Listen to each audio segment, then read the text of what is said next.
Good morning or afternoon, depending on where you're joining us from. Happy Wednesday to everyone joining us. My name is Heather Humphrey. I am the Senior Director of Adult and Clinical Services here at the Help Group, and I will be moderating today's webcast, Unlocking Opportunities for Neurodiverse Young Adults. Since August of 2020, we have offered more than 27 webcasts that have covered a range of diverse and important topics pertaining to mental health, special education, gender, and more. You can actually find each of those webcasts on, as well as our virtual open house for any of our schools, on our website at thehelpgroup.org/webcasts.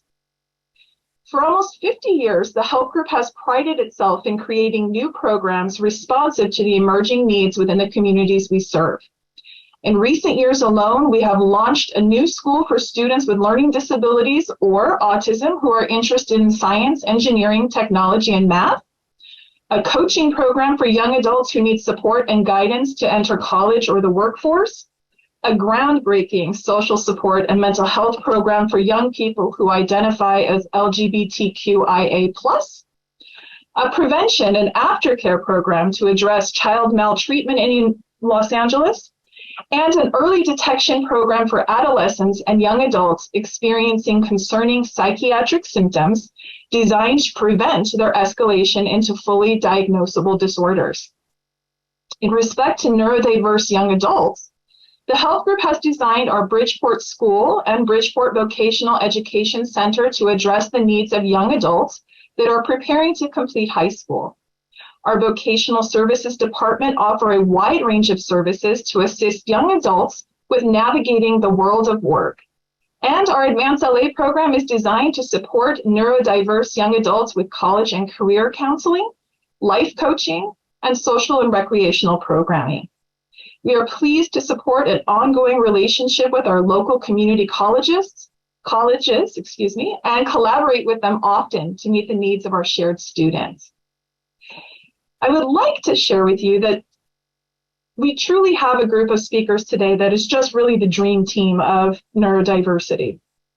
So I really want to make sure that you all know how important each of them are in each of their fields as we work together as a team here at the Help Group to really guide young adults from high school to what happens next. And that's a huge question we all want to know. What happens next? So to help answer that question, it's my pleasure to introduce our speakers for today. The first one is Ms. Andi Ambartsumian, which, by the way, I practiced to make sure I didn't mess up your name, Andi, so I hope that was okay. Andi has accumulated over 2 decades of professional experience here at the Help Group, which has afforded her the opportunity to immerse herself in diverse educational roles, from a classroom aide to a long-term substitute, to progressing to the role of assistant principal and ultimately the principal at Bridgeport Vocational Center in Sherman Oaks and Culver City. She has worked at the Help Group for 22 years. Andi has a Bachelor's of Science in Political Science and a Master's of Education with a specialty in Transition Studies. Partnering with Andi this morning is Dr. Enyetta Mingo, who earned her PhD in Curriculum and Instruction and an educational doctorate in K-12 education from USC. She is currently the Director of Instructional Learning for the Help Group Schools and an adjunct lecturer at USC's Rosser School for Education. Dr. Mingo is passionate about achieving equitable educational results that guarantee all students have access to the resources and assistance they need to succeed. Stephanie Schlatter is the Associate Dean of Services for Students with Disabilities at Los Angeles Valley College. In this position, she is responsible for the day-to-day management of that program. Stephanie brings a wealth of DSPS leadership experience from Compton, Santa Monica, and Pierce colleges. She earned a bachelor's degree in social science from Cal Poly San Luis Obispo and an MBA from National University. And she has a master's degree in special education from Loyola Marymount. And last is Kyle Kerfoot, who is the Assistant Director of Vocational Services here at the Help Group. Kyle's academic background is in applied neuroscience, and he's currently pursuing his doctorate in clinical psychology. At the help group, Kyle and his team provide vocational assessments, training, work experience programs, and assist over 500 students and adults each year with progressing toward the goal of obtaining and maintaining competitive integrated employment. At the moment, Kyle's programs provide access to paid, supervised internships at local stores within the community, in addition to on-site job skills training, interview preparation, resume building, and more. We are so honored that you've chosen to spend another hour with us, I'm so sorry. For those of you joining us for the first time, let me tell you a little bit about the help group. Among other social and mental health services serving the entirety of Los Angeles County, including outpatient mental health services and intensive family intervention programs, the help group operates 14 non-public schools in Los Angeles County for students with autism spectrum disorder, learning disabilities, ADHD, developmental delays, and emotional challenges. We contract with more than 80 local education authorities to provide special education and related services to more than 1,000 students. So just a little housekeeping before we get started. During this presentation, you are absolutely welcome to use the chat function. I promise that you are not on camera. You are just watching this webinar, so feel free to join us in your bunny slippers and your coffee. You will have the opportunity to ask questions in the chat, and we'll also have a Q&A section at the end of this webcast, and we'll try to answer as many of your questions as we can. After doing several webcasts, we know that we'll not be able to get to all of your questions, so we'll follow up in an email to all registrants with answers to questions that we weren't able to address. And now I have the great pleasure of introducing our first expert, Ms. Andi Ambartsumian. Andi? Thank you, Heather, and thank you everyone for joining us. Are we ready to dive into the world of transition? So we know that parents and caretakers have a lot of questions, especially about what happens next for my child and how can we maximize independent functioning. Well, I'm here to talk a little bit about transition planning for neurodiverse students that are in a transition program. What is transition planning?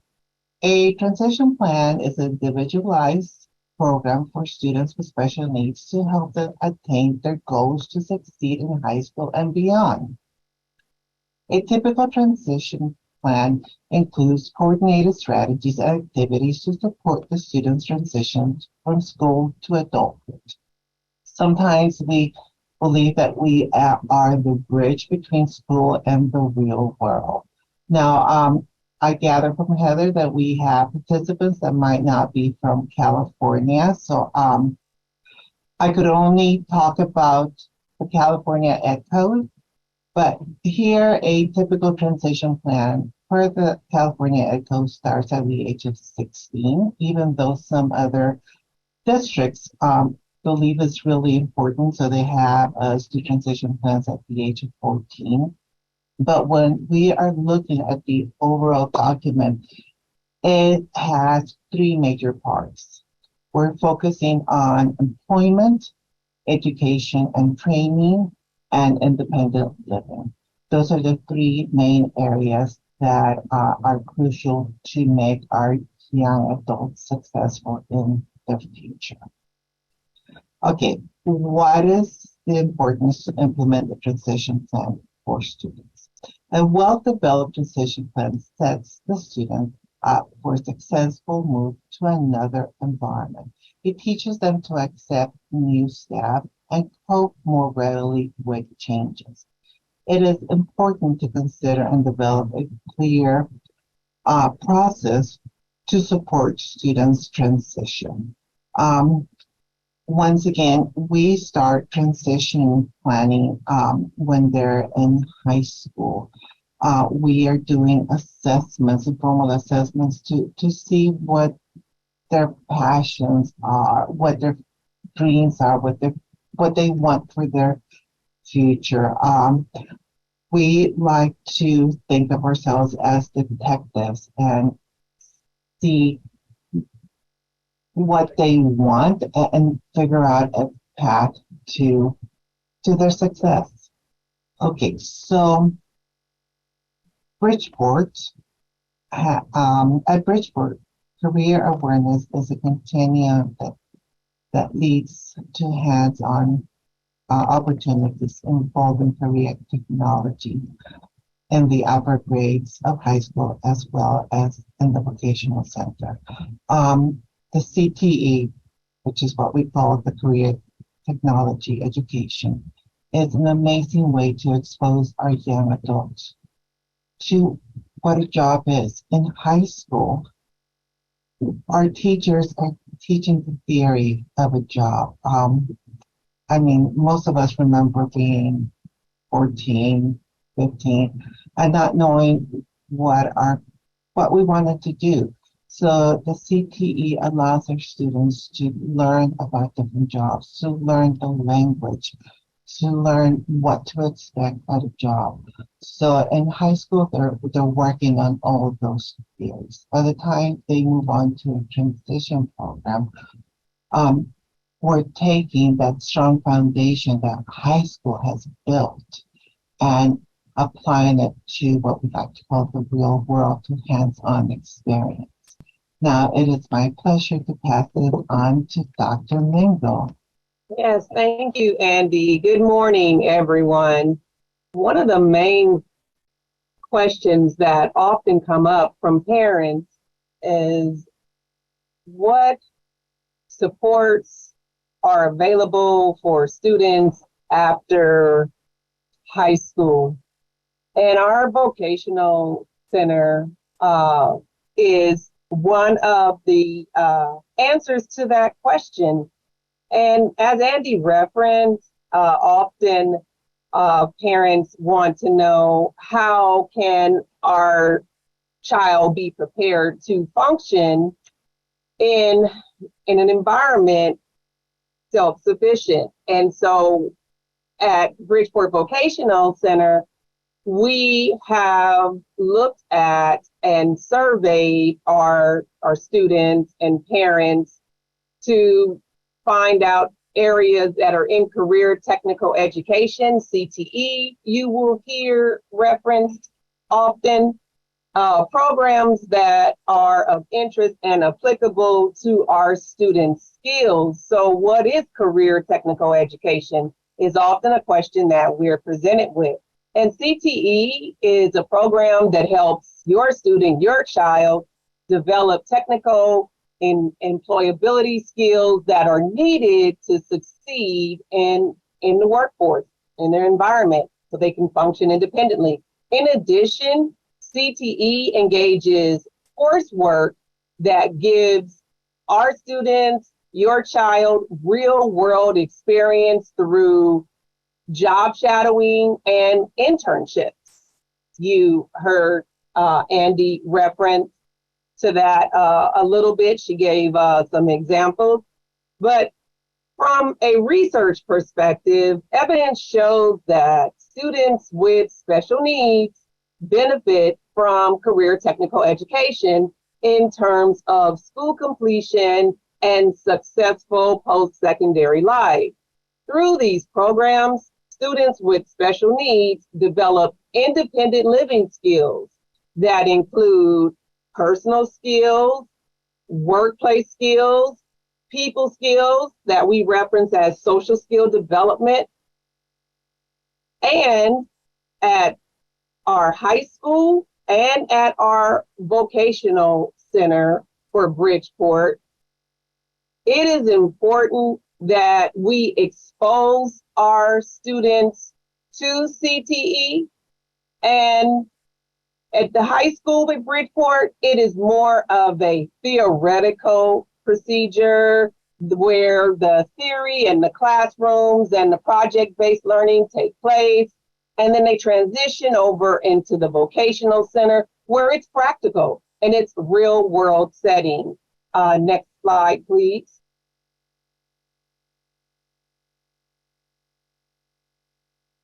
There are 6 academies at Bridgeport, and Our academies are agriculture, arts media, education, child development, woodcraft construction, fashion design, and business merchandising, hospitality. These 6 academies were chosen by Bridgeport School and Bridgeport Vocational Center based on, as I referenced earlier, student surveys that indicated interest and aptitude.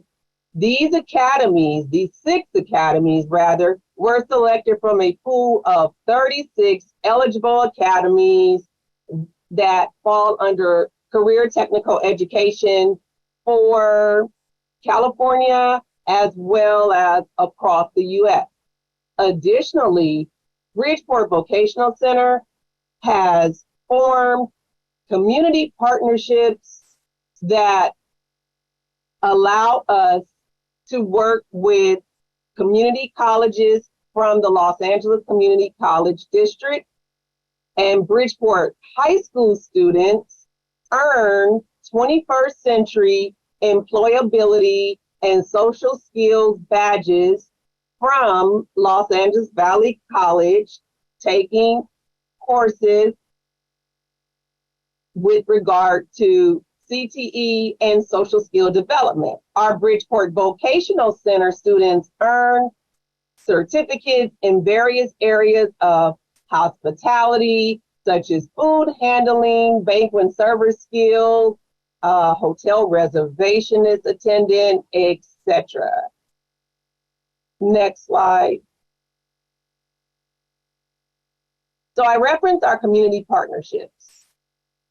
The Help Group has formed several community partnerships within our communities that we service.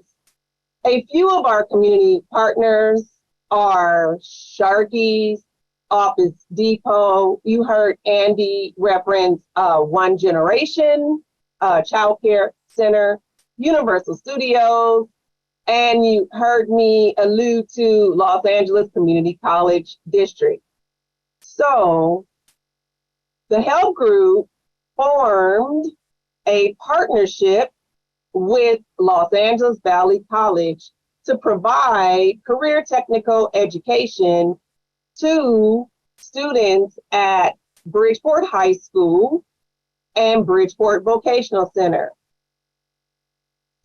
These courses offer 21st century employment, as I referenced, social skill development strategies, as well as certification in arts media, hospitality, business, and child development. Los Angeles Valley College supports our students as they transition into the workforce.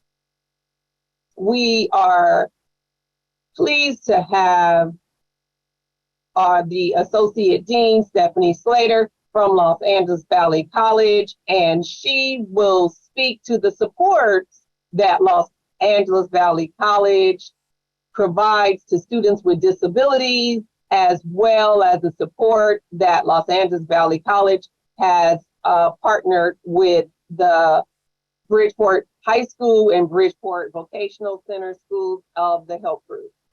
So next is Stephanie Schlatter. Thank you, Enyetta. Hi, I'm here today to hopefully educate people how to transition from the high school to the post-secondary world and obtaining accommodations and academic adjustments as needed for students with disabilities. Next slide.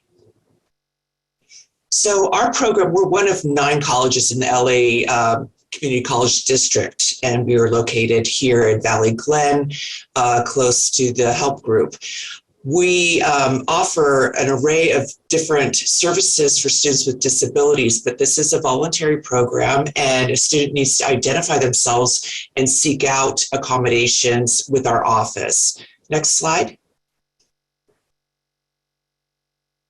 So our mission is to promote and provide equal access for students with disabilities to educational programs and activities offered by the college. We provide specialized services and academic accommodations for eligible students with disabilities so they can have the opportunity to achieve their educational goals, whether it is CTE or transfer or just obtaining a certificate or an associate's degree. Next slide.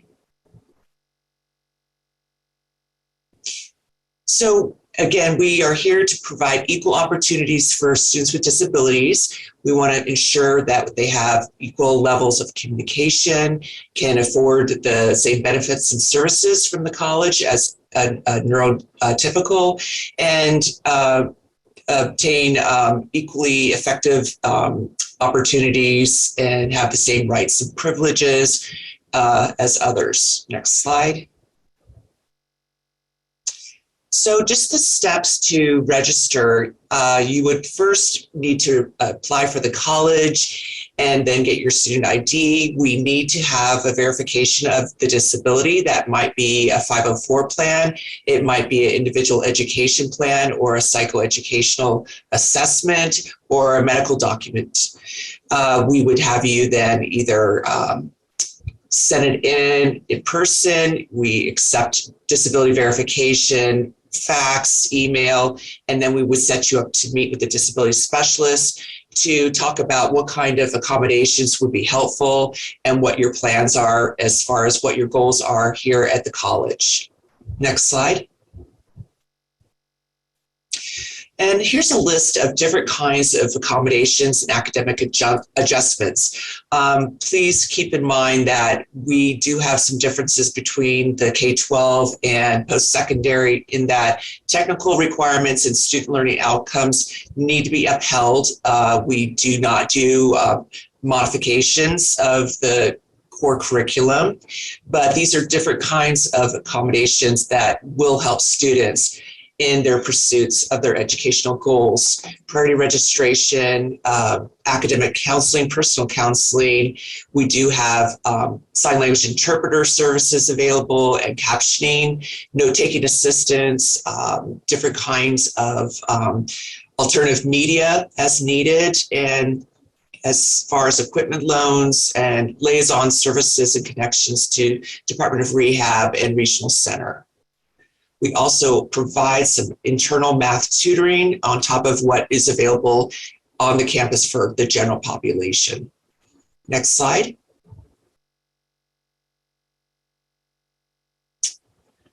And I'm going to transition over to Kyle. All right. Hello, everyone. Thank you guys for having me.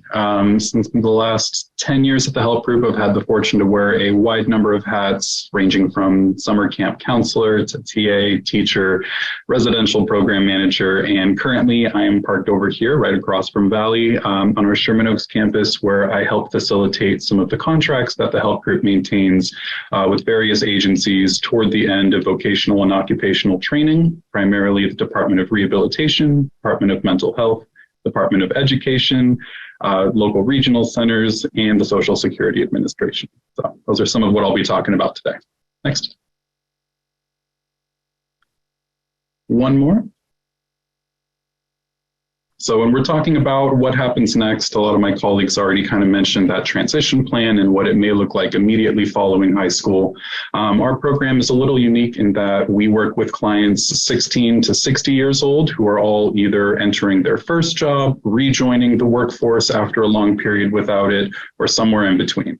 So we do like to start with our clientele. Our first meeting will go over the circle of support, which we like to define as the interdisciplinary team or group of people that are helping your young adult towards whatever that goal would be, whether it is post-secondary education, a certificate or training program, or gaining skills to eventually go into one of those or obtain competitive employment.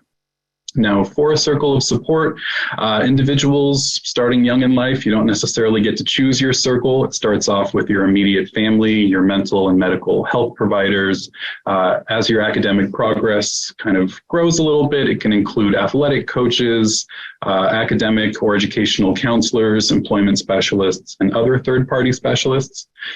We have found that positive influence and reinforcement for our young adults comes from someone whose input they value most. Now, our definition of value, yes, does cover the interpersonal. They need to feel like they can approach the person they're requesting help from. But a more comprehensive definition that we've found is that valuing an individual within a young adult circle of support means that they can trust that individual to be vulnerable and to approach them with something they may not be comfortable with, a barrier they've identified in academia or towards attaining employment. And more importantly, it's someone who they may have reached out to and received a positive experience from, even if they're talking to someone who might not be in their field of expertise. As long as your young adult trusts that they will not be misled, they'll be heard, their concerns will be validated and not dismissed. Reinforcing any of the good habits that we try imparting onto our young adults during this crucial transition time is going to be much, much, much better received. Next, please. So many of the questions and comments that we received before the webinar were from families who have young adults who, since graduation or as some time has passed since graduation, are engaging in activities that are maybe not preferred, more isolative activities, more electronically dependent on a tablet, a phone, a computer. While that is a growing concern across all domains, all ages, neurodiverse and not, we have identified that a lot of the things that our clients coming in that are telling us what they do when they go home after they meet with their job coaches and employment specialists, a lot of the things they're doing are transferable to the real work setting. So there isn't a field coming out in this electronic day and age that wouldn't benefit from things like improved typing accuracy and efficiency, knowledge and access of the Microsoft suite we'll go into a little bit later, et cetera. So one of the things that we try to do with all of our new clients is identify their preferred activities, their level of education and access to media and electronics, and use it to our advantage to helpfully give them a little bit of an edge when accessing or attending an interview, designing and sending their resumes out, and kind of getting that first job or a re-entry job back into the workforce. Next. Some of the transferable skills that I talked about, we have a lot of families who have mentioned common applications, either web-based communication applications like social media or Discord. We have found that especially in the tech field, but even integrated fields like our department, we have a lot of different campuses and staff working from different areas. The ability to communicate online, primarily online, in an efficient manner, in a way that formats for files are not getting misread, things are tapered and tailored to organizational standards for completing tasks. Those are things that we can reinforce after imparting some of these skills. Ways that we have found some of our young adults to gain these skills, particularly typing proficiency and access to that Microsoft suite. Again, that would be PowerPoint, Excel, Outlook, etc. Many of the ones that we use on a daily basis have been by structuring their preferred media, a computer, tablet, or phone, with access to their preferred activity, whether it's a game or talking with friends, some who may be local or not, by breaking it up with a half hour, 45 minutes, an hour of some of these tasks. For typing accuracy and proficiency, we've found websites and web-based applications that are extremely interactive. They can be stopped and started as your young adult is able to. They do start at the basics with the home row and expand from there. They are all structured and targeted to help them gain skills, either computer skills, organizational skills. We also provide access to resources for financial literacy and money management as they kind of enter the workforce. We can help our clients get that entry-level job in a preferred field, but we want to make sure that they're saving, spending, holding on to their money in an accurate and appropriate manner. Some of the questions that I see coming in and that have come in previously have covered things about cost and some of the resources that I'll be talking about in this. I'm happy to send all of those out to panelists. I will say that the programming we will talk about later through the Regional Center, Department of Mental Health, and Department of Rehabilitation in regards to work experience specifically. There is no out-of-pocket cost. It is something that is authorized after obtaining a case with any of those agencies. And And then the authorization, the agency would authorize the help group to work with your young adult. We would be able to provide a paycheck for wages worked during that internship at a local minimum wage rate. And then there's no out-of-pocket cost for the family or the employer where they are trying that internship. So as I keep going, any questions about any of those, all of our info is going to be on the last slide. Please feel free to reach out about that. Next slide, please. So as Heather had mentioned towards the beginning, we are fortunate. I've worn a lot of hats, and since coming to this program, it originally started as a student work-based program. Since around the time of the pandemic, we were fortunate to expand it out into the community and grow tenfold, where we are not only serving help group students, but we're serving other high school students in the area, recent graduates from the help group and not. And then our most recent expansion has been that 22, 26 to 60-year-old population, where we are providing adult work experience for those who may have tried an endeavor and wish to kind of realign their current life path. They're starting on their transition planning and they're realizing they may require some extra support. Regardless of your life path, a resume is going to come up at some point. So when we are designing a lot of those resumes across age groups, across different levels of experience, we find that there are a couple key factors that can help your young adults stand out, especially if they're seeking entry-level positioning or their first internship. I have a couple links provided for internships specifically in county and city positions in LA. Those are places where your young adult would get to shadow individuals who have been working in their field for quite a while, and they do include a reference and sort of something they can put on their resume at the end of completion. I also have a link at the very bottom covering volunteer opportunities specifically in LA County. Again, for those of you that are out of the area, you would look for something similar. A lot of the counties and states are going to have a public works website where they will have links to some of these. And if you are having trouble finding them, feel free to reach out and I'm happy to help. Some of the honorable mentions not on this list are other volunteer aspects. I know those who do community or beach cleanup, volunteer at local homeless shelters. The goal being to show dedication and commitment to charity and philanthropy in the community, the ability to maintain a structure after hours, after school, such as a sports team, religious group, or community-based activities. And most importantly, something to help them stand out. If you have a lot of students, especially ours, that are graduating from similar programs, applying for similar positions, that extracurricular section really, really helps your young adult shine. Next. Okay, we've used a couple terms throughout. I know that staff in any of the programs that we're going to talk about work extremely diligently with our clientele. It is a very hands-on modeling and prompting based approach, regardless of which of these programs we enter. Anyone learning a new skill is going to have someone show them how to do it correctly. Then they're going to try it. Then we're going to tweak until it's perfect.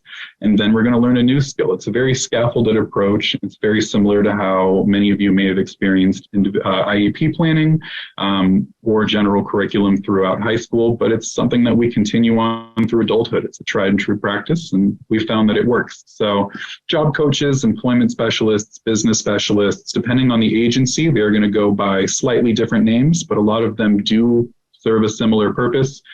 Job coaches support your young adult both on and off the clock to maximize their chances of both obtaining and maintaining competitive employment. Competitive, again, meaning just that while we do see value during our internships in finding modified activities or simplified activities during the learning stage, competitive employment would be the no training wheels, something that you walk in and you see every other employee working as well. That would be the ultimate eventual goal for all of our clients.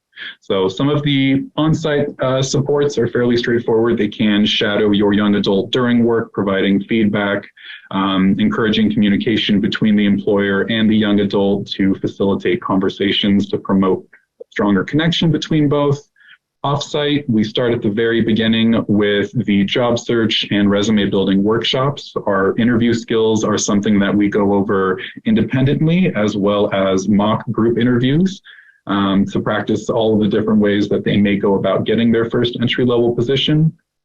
Self-advocacy skills, conflict resolution, and job retention, I like to lump together. They are very different, but they all encourage the identification and communication about any barrier, whether it's I'm working really late and it's really hard to wake up in the morning, so I'm not a really happy person at my job. That is just as much a barrier as something that a diagnosis may prove or provide a barrier when entering in a field of employment. So communicating with your job coach, with your employer, with your counselor at any of the agencies we will chat about, encourages or prevents burnout and encourages maintaining that employment most successfully.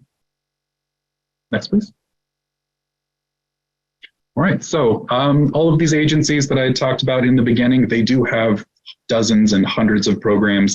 These are just some of the programs for each of them that the help group has facilitated direct partnerships or contracts with. And these are also some of, even within that large group, these are some of the ones that pertain specifically to vocational and occupational training. So I did mention that we had services from 16 to 60. I know the while you are still in school intake process and once you graduate intake process looks a little different for all of these agencies. The general rule of thumb is that it is typically slightly easier or shorter intake process if you do it while they are still a student and then converting it to an adult case. We've received that across most of our programming or intakes every new year. Start of our school year is coming up and we'll be reaching out to all of these again with our new authorizations.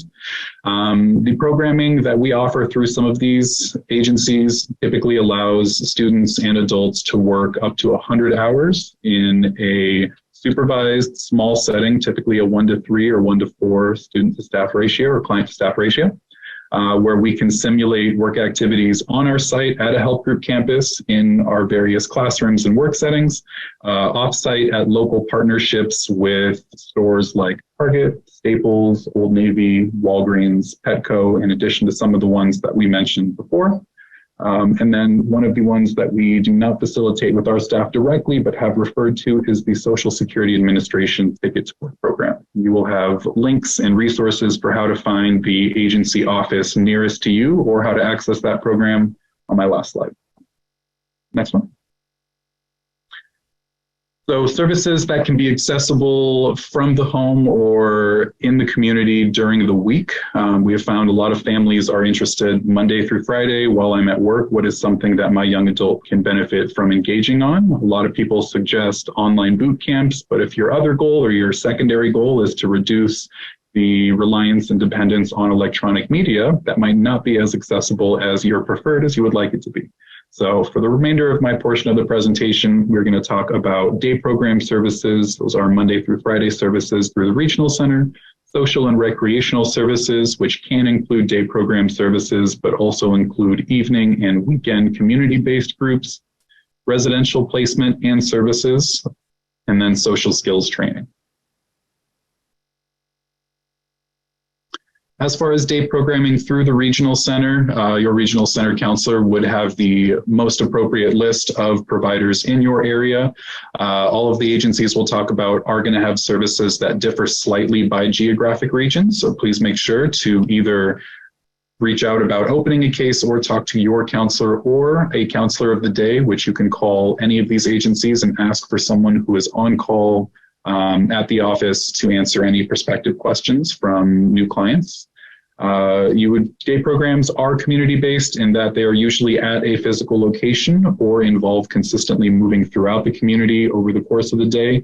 They do stress behavior modification and management skills as well as independent living skills. They're going to provide a more hands-on and a more integrated approach or a more basic approach than our work experience programming to gaining some of those independent living skills necessary to eventually apply for competitive employment. And that one is right. That link at the bottom will take you to all of the day programs in the LA area. I recommend going to your Regional Center counselor directly to find out the ones that they know based on the IPE. So IPP. The same way that individuals in a school setting have an IEP, an individual education plan, individuals at the Regional Center develop an individual program plan or an IPP, which is still an annual report that is reviewed at least biannually. Oftentimes they are reviewed quarterly, and then the institution, the organization managing it would review them monthly to see if the goals are appropriate or how we're going about having their young adult reach those goals may need to be modified to something that's more appropriate or accessible. So it is another ongoing process, similar to the transition plan, similar to the annual IEPs, that involves the entire interdisciplinary team so that everyone's on the same page and moving towards a common goal. Okay, as far as social recreational services that are a little less time intensive or a little less community based than some of the day programming we had talked about, I know that community groups, either religious, through school, through other community events or activities or extracurricular hobbies, weekend events to promote socialization, to promote sharing and gaining new skills and hobbies, and overall prevent that drive to go back into your room that I suffer with as well, to go and sit on a computer and do something that's comfortable or something that's not really flexing any of my interpersonal or intrapersonal muscles. So we're definitely encourage those. As far as camps, I know that we ran one at the Health Group very recently for transition age youth. Summer camps, the camp in there is in quotes, because while it's not as much about the activities, it's still summer, so we want to have fun and do something engaging. But as far as the activities, all of them, while at a younger age, would be to enjoy yourselves and engage and participate. For our transition group, we focus after the activity on processing. So talking about the activity, what we liked, what we didn't. We go and see a couple of different movies, bringing our young adults together and having them talk to others about a movie they haven't seen whatsoever, so that they can share what they like, encourage others to watch it, kind of have a dialogue in a way that is less, not threatening, but less vulnerable than an occupational setting with someone hierarchical like a supervisor. I believe I have one more. And then for residential facilities, there are a multitude of different kinds. We are only going to focus on two for this group. Adult residential facilities and intermediate care facilities, again, have a wide variety of different levels based on the specific need and diagnostic impact on your young adult. But they are designed to provide more independent, yet still supervised integration into independent living. So adult residential facilities do not provide medical assistance or treatment typically. They do assist with the distribution of medication, following a schedule for the clients that need to take it on a regimented list.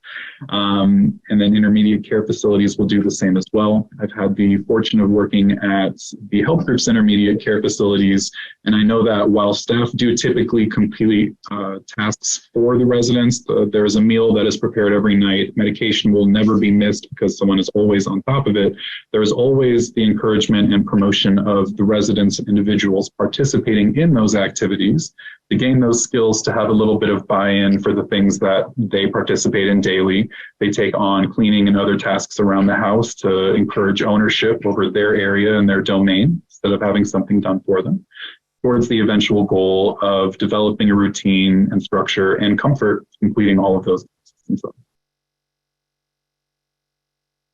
And then with my last, again, I did mention that all of these areas are going to vary by region. For example, I only put up the info for the North Los Angeles Regional Center. You can see that they serve the East Valley, San Fernando, and West Valley area. The link right below that is something any of you can use. That link will help you find, you plug in your address or just zip code, and it will find the regional center closest to you as well as their contact info. The same with the Department of Rehabilitation. I put the phone number and address specifically for the greater Los Angeles area. However, the link right below, again, plug in your zip code and it'll give you all of the different areas. For example, we have North LA and East LA and a bunch of other regional centers. Instead of the greater Los Angeles district, ththose of you living in the Van Nuys Foothill district, the Santa Clarita Valley, would have a different address and phone number as your point of contact, even though they are both state managed systems.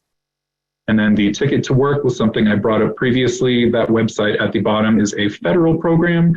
It is career development for anyone 16 to 64 who currently receive benefits and are interested in looking for work.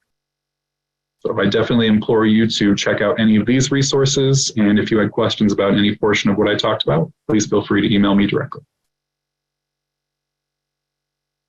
Awesome. Thank you so much to all of our presenters. It was such an amazing conversation. I have questions, but I want to share questions that have come in from our audience the last few moments we have. The first one is for Andi and Enyetta. As a parent, how do I best support transitioning from school to work? What do I need to ask for from my child's high school to make sure they're ready to transition? Ladies, what I would highly suggest is meet with the school, review the ITP, see the assessments, and one of the main things is have the school talk to your child and see what they really want to do and how can we achieve that. Enyetta, any other suggestions? No, I do not. That's correct, what you said, Andi. gotcha. And remember, it's always changing. The ITP should never be the same year to year. It should evolve as your young adult is growing. Awesome. Thank you so much. Stephanie, we've got a ton of questions about community colleges that we're not going to get to, but let me ask you this one. For young adults who need accommodations, what's the best way for them to request accommodations, and what types of things should they be saying to professors or staff when they're requesting accommodations based on their disability? Well, first of all, because of FERPA, the students are not to talk to the teachers about accommodations, but rather come through our office because we're the only ones that authorize accommodations. We send out letters to the professors after we've had an interactive with the student and determined what would be effective and reasonable accommodations. We notify the professor that, for example, a student has double time on tests, and so that the professor is making sure that if it's on an online class, they're doubling the amount of time on a quiz or a test. Or the student would be coming to our office to take the test here in the office. If they use assistive technology such as a screen reader, or they need a scribe or a reader for the test, we would take care of that. So in all instances, students aren't to ask the instructor for accommodations. Rather, the instructor would turn them back and say, I'd be happy to accommodate you, but I need to hear from the DSPNS or the Disabled Student Services Program for direction as far as what is authorized accommodation, because we don't disclose the nature of the disability. This is all confidential, but we do have to authorize accommodations, and instructors are told not to accommodate a student based on what they say, but rather come to our office or defer the student back to our office. Gotcha. Thank you so much. And lastly, Kyle, we have like 90 seconds. What are some tools to prepare special needs young adults for job interview skills or training skills? Are there tools that someone can access, Kyle, to help their young adult prepare for those things?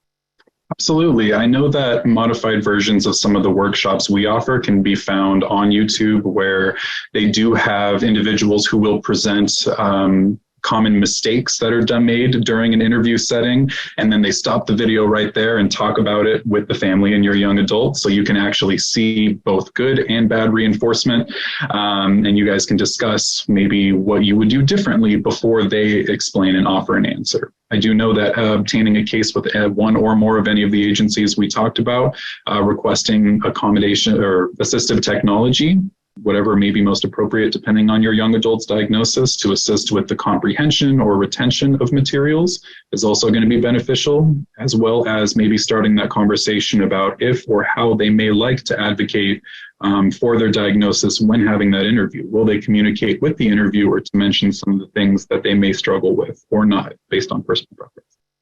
Awesome. Thank you so much. And thank you to everyone who presented such valuable information. It looks like we have actually come to the end of our time today. It flew by. So I want to thank all of our presenters once again, and you all for joining us and sharing this experience with us. I promise there's tons of really good questions in the chat. I promise you will get answers. Also, I promise that this webcast is being recorded, so you will have access to it on our website at thehelpgroup.org/webcasts. so that you can watch it, pause it, get information, whatever you might need. But also, I highly encourage you, if you have more questions, to reach out to myself or any of the presenters who are full of wonderful knowledge and are super excited to share it with you. So I know they'd be happy to answer questions. And I would also like to let you know that our next webcast is scheduled for September. That date is still to be determined, so we will be reaching out to you all to let you know as those details emerge. And at the Help Group, we always endeavor to provide the best education to our students and to impart what we have learned about best practices to parents, other schools, and other communities. If you'd like to learn more about our schools or programs, you may go to our website at www.thehelpgroup.org. Email our admissions department at admissions@thehelpgroup.org, or give us a call at area code 877-943-5747. Thank you all so much for joining us today. We appreciate that you chose to spend your valuable time joining us on this journey of enormous learning. We at the Help Group are here for you when you need us. Please don't hesitate to reach out, and have a fabulous rest of your day. Goodbye, everybody.